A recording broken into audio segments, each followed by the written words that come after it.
Hi plant people! Good day! So, share ko lang itong ating flower ng Oncidium orchid. So, ito guys ay yung variety ng dancing lady na mas malaki yung petals niya guys.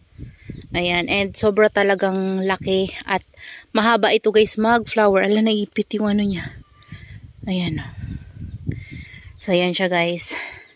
Diba ang haba ng flower niya and malalaki ito guys na version ng dancing lady. So meron tong ID before pero kasi na wala ko na guys. So nawala siguro nung bumagyo. So ito siya. Yan, malalaki yung bulb niya. Tapos ito, alin ba yung mother nito? Parang ito yung pinaka mother nito guys and ito yung mga na-propagate ko. Yan, to stem. Ayan. So ito yung naunang namulaklak guys, oh. Pinutol ko na kasi natuyo na. So ito yung sumunod. And batagal din talaga to guys bago na mukadkad. Ayan. Yan. Sobrang init dito ngayon guys. Yan, medyo nawawala yung init pero ayan, bumabalik na naman, oh. Yan, lakas ng init.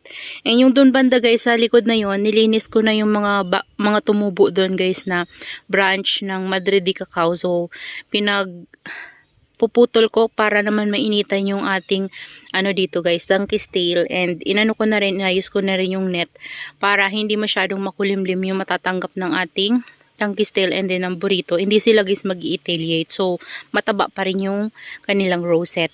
And dito naman, meron akong tinanim dito guys na ayan, sibuyas. So dito ko lang muna siya. Yan siya guys. So kailangan ko yung diligin kasi tuyo siya. Yan, yung mga orchids natin dito guys, ito sila, yung ating cattleya. Daming ganito guys, oh. Yan, marami talagang tumutubo nito dito sa ating garden. Sa orchids, tapos sa succulents, yan, maraming ganito talaga. Dito tayo guys sa garden. Ayan, dito tayo guys. So, eto, kagagawa ko lang ngayon. So, bali ito yung pot na natataniman ng medusas hair. So, di ba niripat ko siya? So, eto, ginawa ko, nilinisan ko siya guys, and nilagyan ko siya ng risal and then garden soil. So, yung dati niyang potting mix guys na bulok na risal, hinaluan ko lang ng konting medyo fresh na risal. So, hindi na masyadong fresh yung risal natin kasi nabasa na siya guys ng ulan. So, kapag nabasa na ng ulan guys, mabilis na siya mabulok. So, hinaluan ko lang siya ng konti and nilagyan ko siya ng garden soil and ayan, nilagyan ko siya ng toppings na pumice stone. So, ayan. Kunti na lang yung pumice stone ko guys. Last na to eh. Tapos, nanguha ko ng cuttings ng ghost plant and Darly Sunshine. So, pinagsama ko sila sa isang pot. Ayan. So, ito yung nagawa natin ngayon. Pero, kanina guys, meron din ako ginawang isang propagation. Nandito siya. Ayan. Dito, meron din ako guys tinanim na bell pepper and then kamatis. Ayan, papatubuin ko lang muna tapos gagawa ako ng flat para pagtaniman sa kanila guys. And ito na guys yung ginawa ko kanina. Ang bigat. Bigat niya guys kasi garden soil yung gamit natin. So, marami dito ay garden soil. So, nanguha ko ng cuttings doon sa ating rain or shine area na mga succulents. And ito yung nakuha ko guys. So, kumuha ako doon ng this one, si Tornado. Yan. Tapos, nanguha ko ng cuttings dun banda ng Mendoza. Tapos, ito, hindi ko alam yung ID nito guys. Yan, meron pa tayong ganyan doon. So, nanguha din ako ng cuttings ng konting jelly beans. So, meron pang jelly beans doon guys. So, yung mga kinatan natin dati ay nagbigay ulit ng baby. So, yan yung siya kinuha ko para ma-propagate. And naglagay ako ng gymno. Tapos, nanguha ko ng cuttings sa rain or shine natin ng purple card. And ito, nilipat ko na siya dito guys. Kinat ko na lang yan. Hindi ko alam kung mabubuhay pa yung pinakapuno niyan doon guys. Pero, nasa rain or shine kasi to eh. Si Florences. Ayan na lang yung Florences ko. Pinabayaan ko sa rain or shine. Ayan na lang yung natitira guys. And, yung baby ng ano guys, red line na pinugutan ko. So, meron ng medyo malaki. Yan siya guys. Kinuha ko din. And kumuha ako ng cactus na yan guys. Oh. Ayan. So, kinuha ko siya. Tinusok ko lang din dyan guys. And pumutol ako ng isang banana. Tapos, aron pay doon guys sa gilid. Ayan. So, yan guys yung arrangement na ginawa ko. So, naboboard kasi ako guys kasi wala akong magawa. So, dito ko siya nilagay para mainitan siya. Ayan o.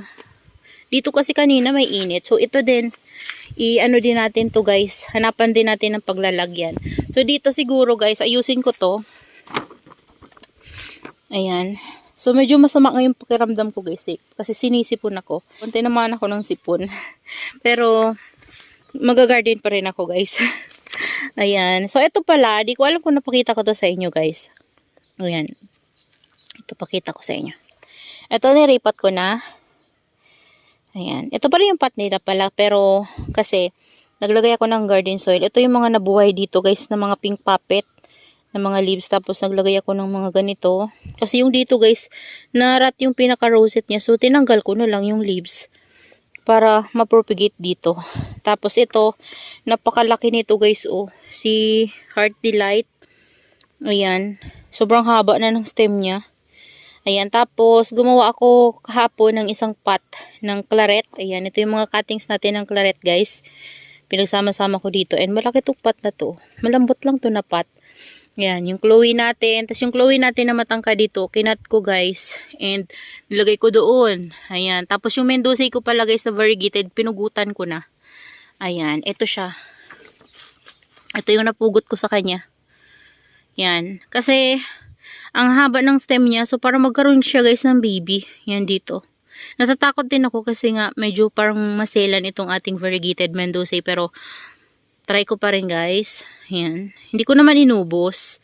Yung talagang mahaba yung stem. Yun yung pinutulan ko para magkaroon lang ng baby. Maging clump siya. Baka sakaling dumami, diba? Ayan. Tapos dito ko nilagay yung cuttings nung tinugot natin na Chloe.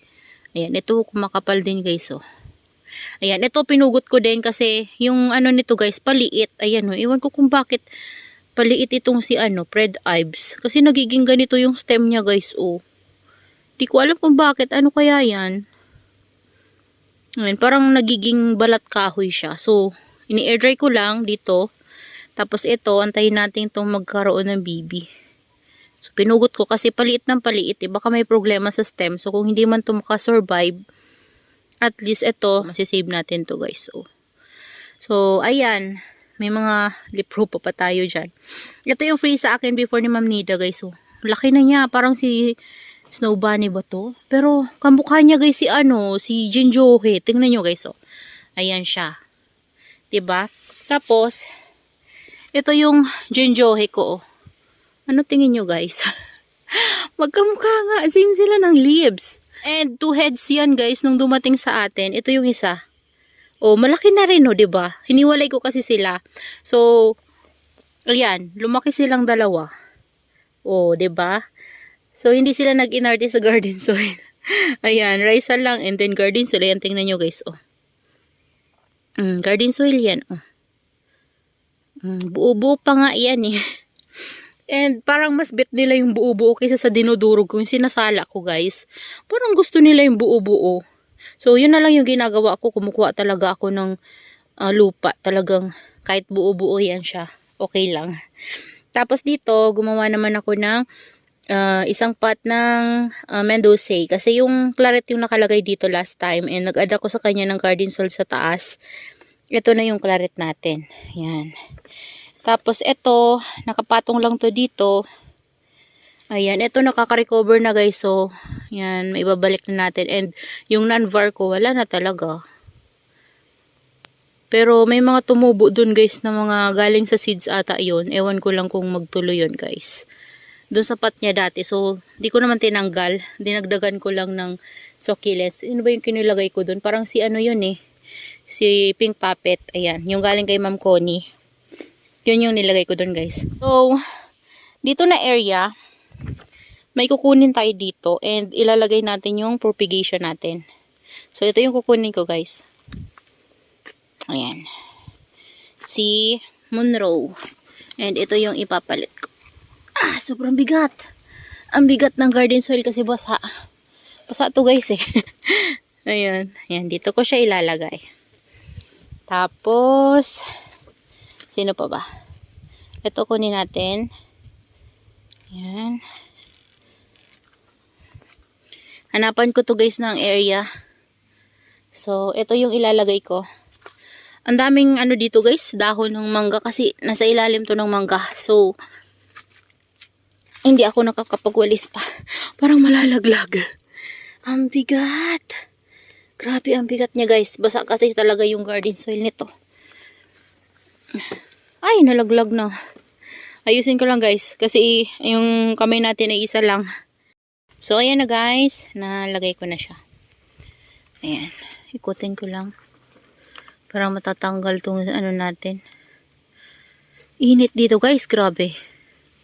Ang init ngayon. Sobra. Si tornado. Ayan. Tapos si Claret. Usog ko nga to. Si Claret. Ayan. Yung mga baby ko guys ng RZ. Ayan sila oh. Ayan. Ito si ano to guys. Propagation ko ng snow peach. Ayan. Cuttings ko yan dun sa clay pot ko na snow peach. Ito yung pinakauna-una kong snow peach. So, kinuhanan ko na siya ng cuttings. Yan yung first propagation ko sa kanya. Tapos yung pinugutan natin na Chloe guys, nandito na siya. Kinuhanan ko to guys ng mga malalaki na babies. Yung mga ganito oh, walang laman. Walang baby kasi kinuha ko. So, yun yung mga nilagay ko dito. Yan. Tapos, dito na area. Ayan. So, ito, mga cuttings talaga to. Yan, ito, galing pa to dun guys. So, ito yung cuttings natin galing dito din. Yan, ayan yung mga dati pang rosette nitong ating Chloe. So, lalaki din yan guys. So, malalaki na nga oh. Ayan, so puno na sila dito. Tapos, itong Chloe na to guys, yan, galing din yan dito. Tapos, meron pa doon sa likod. Yan, ikot tayo. Ayun. Ayun guys, oh. Ayan. So, marami na akong Chloe na naitanim galing dito sa mother plant na to. Ayan. Ito yung pinaka mother plant natin. Nabili ko to kay Ma'am Migs o Balangabang. So, yan. So, yan sila guys. So, puno na sila dyan. So, babalik ko na to at hanapan ko ng area yung ating Monroe at Heart Delight. Ayan. Yan sila.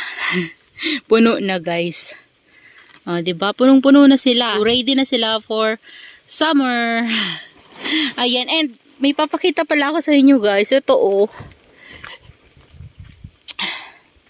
Yung madiba ko pala guys na ini-air dry before. Nalaglag siya doon sa pinakailalim. Nakuha ko lang siya kahapon. Ito na siya oh. Tingnan nyo. Ang tagal na yan guys sa ilalim. Ganyan na tuloy yung mukha niya. Humaba yung mukha niya guys. So yan, hanapan ko lang guys ng area yung ating Monroe and ayun, yung Monroe and then yung Heart Delight natin.